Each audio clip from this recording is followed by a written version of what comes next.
Welcome back to edition number 50 of Talon Talk. Our guest today is former standout pitcher for the UNF baseball team, Frank German.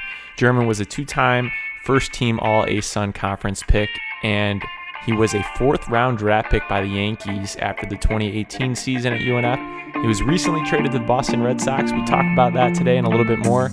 Just a note, before this interview was posted, he was also called in as a non-roster invitee to Boston Red Sox spring training. So take that note and enjoy this interview. Welcome back. It's edition number 50 of Talon Talk. We've had a number of UNF baseball alums, Drew Weeks, Brian Baker, Joel Bruda, teammates, Raf Libnow as well. Of Frank German was our first interview, and here we're at 50 with Frank German. How you doing? I'm doing good, man. How you doing? I'm good. Glad to get you on the podcast. I know a lot of people think highly of you around here, both on the mound as a person. And you were in the news lately. Got some buzz on social media. Got some Buster Only retweets and so on and so forth. Yeah. How did for people that don't know, how did you find out about the trade recently between the Red Sox and the Yankees? Yeah, it's definitely unexpected. I think the day before the Yanks pulled the trade with the Pirates, right? So they got a starting pitcher, Jameson, whatever. Yep. So a couple prospects went that way, and I was like, I'm thinking, am I part of this trade at first? When I first heard it, I'm like, am I a part of this? Like, I don't know. Not a part of that one. So I'm like, okay, I guess I'm gonna be a Yankee this year. Like going into the minor leagues with the Yankees, spring training with the Yankees. Next day, I get a call from our player director, which is like he oversees all the minor leaguers. He's about development. He's a development director, right? So I'm thinking, okay, I'm in trouble. Something's happening, or either I'm in trouble or something really great happened. So I'm like, okay, what's going on? Like, what's up? What's up? He calls me. He's like, I got good news. So I'm like, okay, maybe, I don't know, something good. And he says, we sent you to the Red Sox in a package deal with Ottavino, blah, blah, blah. And I'm like, wow. I didn't even hear anything after that. I'm like, wow, really? Like the Red Sox? First of all, the Red Sox. And second of all, like Ottavino? Like, what's going on here? Sure. I'm like, what players did you get back? Like, I want to know everything about the deal. They're like, we don't know everything yet. But basically, they pretty much just like bought your contract. So no players got sent back to the Red Sox except cash considerations. So pretty much like they got me as like a nice little sweetener for the deal. And now, now we just wait, I guess. Yeah. Little bit of background. I see on different bios you're listed as your hometown is Queens, New York. So do you have a family tie to kind of that area, New York City and whatnot? Yeah, actually, most of my mom's side lives in New York, and my grandma still lives in Queens. Undisclosed location, but she lives in Queens still to this day. Interesting. So, Yeah.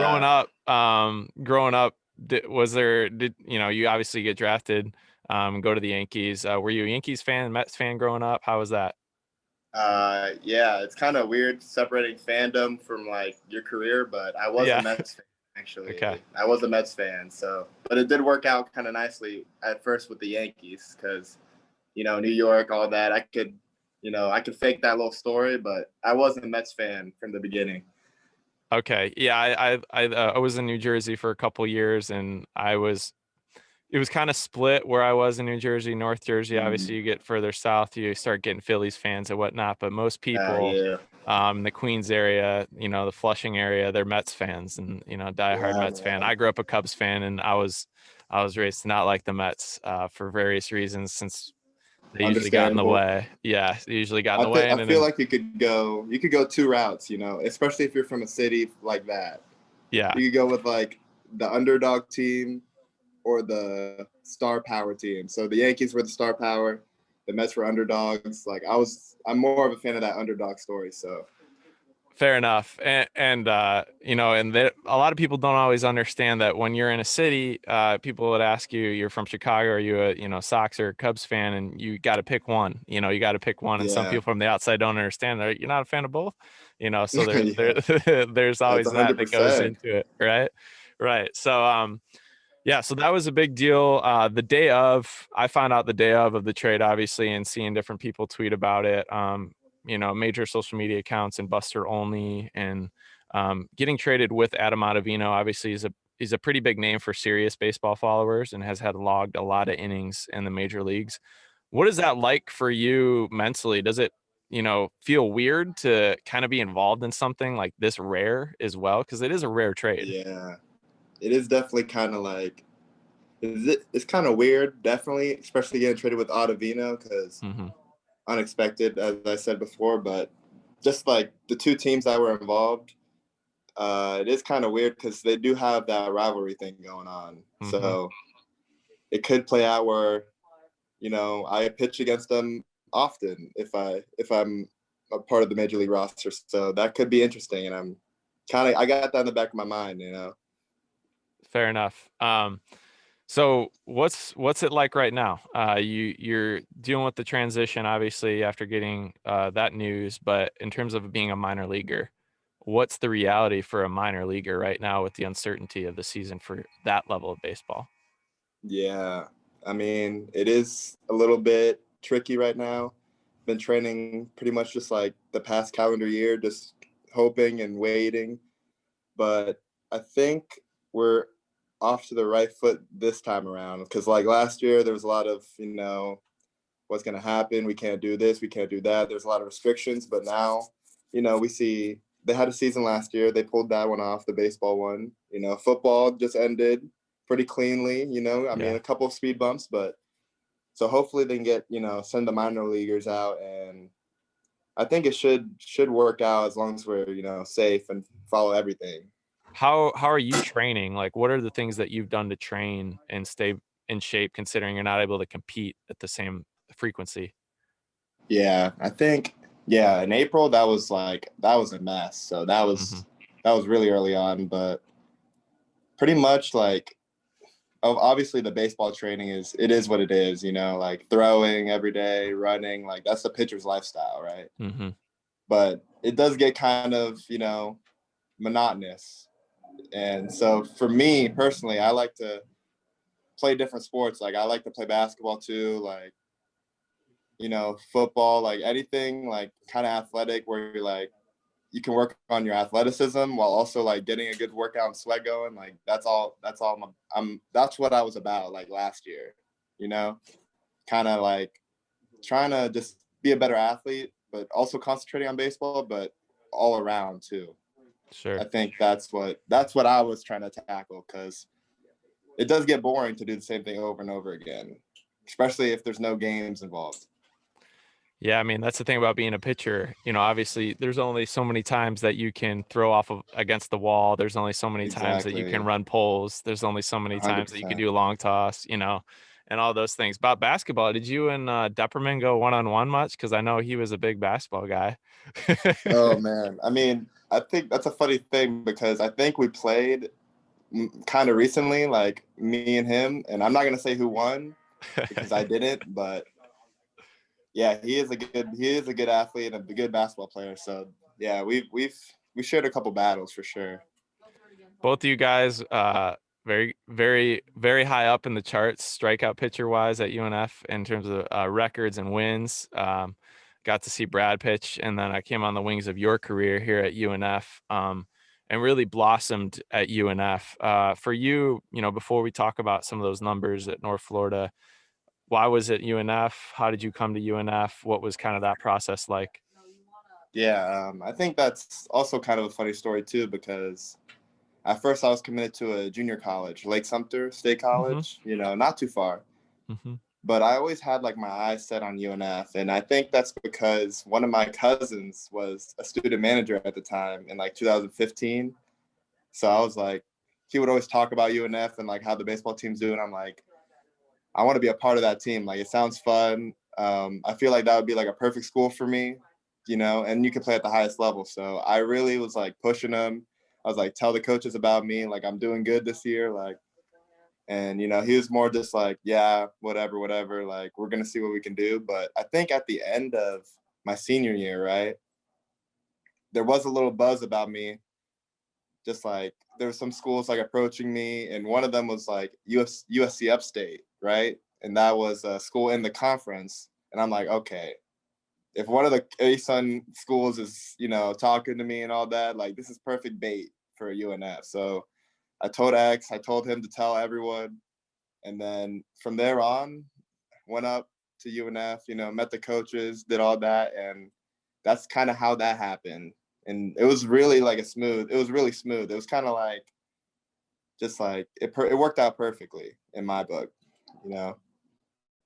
So you end up going to UNF, and you develop into, their ace in that 2018 year, leading into that high draft slot that you got. How did you develop as a pitcher at your time at UNF? What are some of the things you added to your repertoire? I think freshman year, I was mainly like a fastball guy. I think my freshman year fall, I got lit up. I think the team hitting was really good back then. So they lit me up kind of like, so then I was like back to the drawing board, because in high school, everyone's good. And like, if you're good, you're going to end up, having good results. So I kind of went back to the drawing board, developed like a slider pitch, try to, develop feel for a changeup. It was pretty much just like get a complete arsenal. You know what I mean? Because, everybody can hit a fastball these days. That's just the reality of it. So unless you throw 102, you're going to need something else. And that's what I learned at UNF. So do you remember kind of velocity increase after, number wise, what you came in at throwing like a four seamer and then what you left throwing a four seamer at? Yeah, I think my freshman year fall, I was like, a flat 90 or like around there. So I was happy when I hit 92, 91. And then,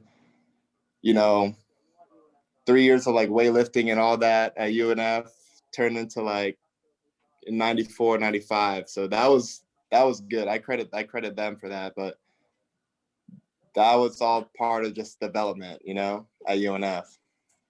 So I've heard a couple people when I've asked about you in terms of what your fastball looked like, it kind of starts and rises a little bit at the end. You get a little bit of that hover on your four seam. Do you attribute anything to that? Do you try to get under the ball at all with your fastball, or is there anything different you're doing when you're throwing a four seam in particular? I think my grip is pretty much like pretty standard, except I think most people hold their thumb on the bottom of the ball, and I'm more of on the side. So maybe that's a little something, but I think it attributes to my arm slot. I'm pretty much I'm kind of like a windmill, kind of over the top kind of guy. So my fingers are always going to be like behind the ball, and I think that really helps me like backspin it better than, maybe someone else would, so that's what I think about that. A little Yeah. windmill. I've seen I looked at, I was looking through your bio and I was looking at some of the action shots, seeing where you're gripping some of the things. And I could tell you were throwing a fastball, but some of them, it almost looked like it was a slider grip, kind of like what you attributed it to, Yeah. getting around the ball with your thumb. Going into, developing some of your other pitches, how has that process been? In particular, once you got to minor league ball, how did you try to develop that changeup and slider more? Yeah. I mean, that's a good question too, because minor leagues is like, it's kind of like going into college again, So playing baseball every day, like you have no excuse but to develop every pitch you can, try every grip, try every kind of slot, anything, just try to make anything move.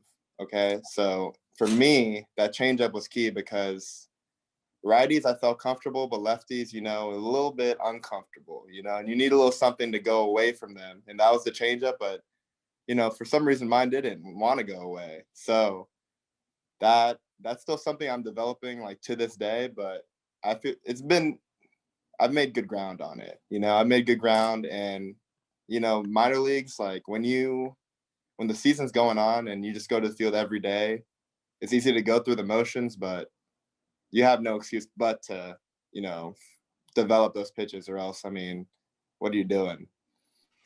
So talking about minor leagues, it's interesting to try to explain things to people when they don't have a frame of reference about what it's like. I'm sure that happens a ton with you and explaining I'm in 100%. the minor leagues. Why is it so hard for people to understand the reality of being a minor leaguer? Yeah, I don't exactly know. I think they just don't get the structure of it. Like when you get drafted, I think most of people assume that you're going to be playing with Judge right off the bat. So that's kind of like first you got to explain that to them. Like, no, I actually kind of have a little bit of a ways to go. But then I think they also assume that you're making good money too, which is, I mean, that's been talked about in baseball for like for the past couple of years about how the minor leagues, the pay is not quite up to par. But I mean, it is, you are playing baseball, but I think people do get that like just misconstrued that, you're not going to be a major leaguer right off the bat. You're not going to make figures every year in the minor leagues, at least. And then you're probably not going to eat quality food all the time. So that's what I mean, I don't think a lot of people get that part of it. You summed it up pretty well. I mean, I Yeah. remember when I was working with the Iowa Cubs shortly, one of the relievers, he was about 28, 29, and he logged good. He had some good numbers there, but in the offseason, he'd go back to South Carolina and he worked grounds for the Gamecocks, and he did that type of Mm, stuff. And yeah. as far as for you, what are some of the things that you've seen minor leaguers do to get by, whether it's diet, whether it's, what restaurants you go to, how do you, Yeah. supply extra income, do things like that? I think that's a good point because that is not uncommon for someone to just get a little job in the off season in addition to training for baseball. So I've seen a lot of Uber drivers. Like Uber's very popular, especially during spring training. Because in spring training you train in the morning, so you got Uber all day, every day. Uber Eats. Um, People, I mean, investing in stocks. Like people are always looking for that money, especially in the minor leaguers. And I'd say that you're gonna end up eating McDonald's at least a couple times during the season. You know, in terms of that diet thing. I mean, you try to keep a good balance, but after like a 7 o'clock game and nothing's open, you're gonna have to go get that McDouble. That's keeping it 100 for sure That's for everybody. 100%. Listen, you gotta explain the reality, because I'm sure there's a lot of times you're just like, man, people don't really understand, even getting drafted as high as you did, how much effort goes into it. Because you look at the D League, for example, in the NBA draft. I mean, you're having 2 rounds, Yeah, but it's essentially the same number of teams, but having 40 rounds and having guys do that. But we'll see how last year and the cut down of the number of rounds impacts the minor leagues too, yeah. which is another thing. Any moments in the minor leagues, any games, experiences that really stand out to you so far as ones that you always hold dear to your heart? I think personally, I really enjoyed playing in Staten Island. My draft year, that was pretty cool because you're first of all you're so close to New York. Second of all, the view is amazing on the field, and it's just nice to like live in a different part of the country. Because I've been a Florida boy, went to school at UNF, so that was a different. Like I haven't played baseball everywhere, so Staten Island, that was great. I think last year in Tampa was cool too, especially because like so close to the facility, like you get the rehab players, so you end up seeing CC Sabathia pitch. You end up seeing Andujar play, Judge. You see Stan hit a bomb. Tulowitzki was there for a little while, and so those are all great things. Like you get to see all these like players, how they work, how they do go about things, and then and they're all nice, and they buy food after the game. You don't have to end up going to McDonald's, so that's good too. And I think personally, I enjoyed like the last month of the season the most because I think those dog days of like the summer, that's actually a true thing. Like you're tired and like you're like, oh, I don't. Sometimes you don't want to go to the field, but I think the last month of the season, like we had a little playoff hunt, a little playoff race, and that's when you know the intent, like the good baseball is being played and everyone's like locked in, and that's what I enjoy the most. You talk about some of those guys that you've had come through and have seen, some guys that have a veteran history to them in baseball. Any nuggets or pieces of wisdom that you've kind of held on to from some of those guys, or if you've had interactions with coaches? Yeah, I think for me personally, it's CC Sabathia. Just the way he approached the start was just different than any other minor leaguer I've seen. Like he was very meticulous about his workout. Like he knew when and where he was going to be at all times. He was in the training room an hour before. He was warming up 30 minutes before. He was in the dugout like 2 minutes before first pitch. The trainer already had like his water and his Gatorade. He knew exactly what he was doing, and it seemed so professional, even though maybe it wasn't. Maybe he didn't know what he was doing, but it just seemed that way to me. Just everything was on time, on schedule, and he might have pitched the five easiest innings I've ever seen. 5 innings, like 55 pitches, and then he left. And that was just, to me, that was just the epitome of just professionalism, and he just did his thing. He did his thing. You can't even say anything about that, anything bad. So going back to the dog days, what were some of the things that you did to get yourself through those days? How did you pass the time when you weren't at the field? Yeah, that's also a good question because I played in Tampa, so I was living at home. So at home, I mostly just did like kind of like family things. So it's like kind of like I was like in high school again. Like I was like eating dinner with the fam sometimes. Like I'd see them, they come out for the game. So that was like probably easier than most. But on the road, like if it's a long road trip, you're gonna get bored because it's a hotel room, and you don't really want to do anything, especially if you're pitching the next day or something. But I think we did try to like keep it loose and try to have a good time too outside the field. So like, especially in the Florida League, like you're gonna be at a place where there's gonna be a beach, or there's gonna be like a nice restaurant you can go to, or you're gonna have like a free off day where you can like actually have a good time. So I think Daytona Beach was like the best time we had because we were at the beach. The hotel was nice, and it was like on the beach. You could walk there. So all the guys, like the whole team, that team chemistry bonding kind of thing. We all went out there, had a good time, blah blah blah, and then we ended up winning. So that's just how that kind of thing goes. Yeah, I'm sure it was kind of cool for you to be able to be in your backyard playing the sport you love Yeah, and growing up. I mean, regardless of what level it is, still being a minor leaguer is a huge accomplishment. And then being able to do it in Tampa, having your yeah, family around is a special thing that not a lot of people know what that would be like until it happens to them. hundred I percent. know I believe you studied computer information systems or something like that at That UNF. was that was my major Original freshman major? year, but I had to switch Okay. that one up. Okay. I had to All switch right. that one up. Yeah, I'm sure there was a demanding degree for sure. Is there any other things that you work on the side, like outside of baseball throughout the year that you kind of do as self-improvement thing? I don't know if that time allows it, to Yeah. happen, but Well, yeah, this past fall I did like re-enroll to UNF to like take a couple classes because I'm not quite done yet. But yeah, I mean, I had a bunch of like free time last fall for sure. So my parents were like pushing me to do it. So I'm like, whatever, I'll do it. Took some online classes, and then you're quickly reminded of how school works again. You know, all those deadlines and discussion posts and all that. So you get on that grind, and then it's game over.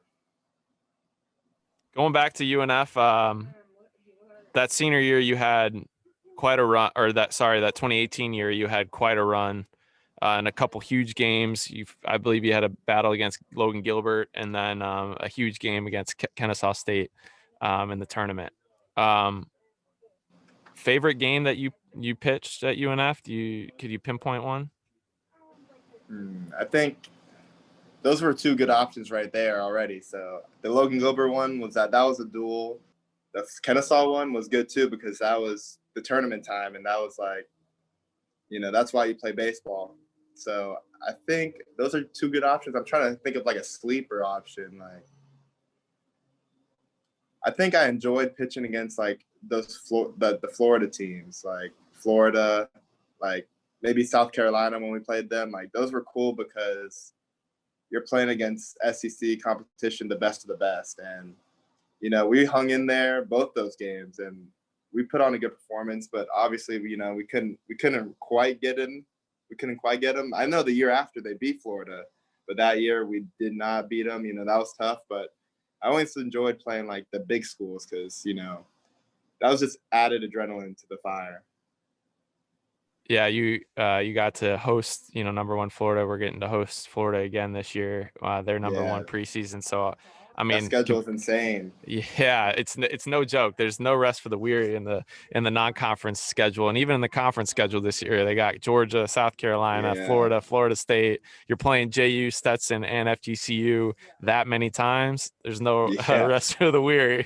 That's for some sure. good baseball. That's some good baseball. Yeah.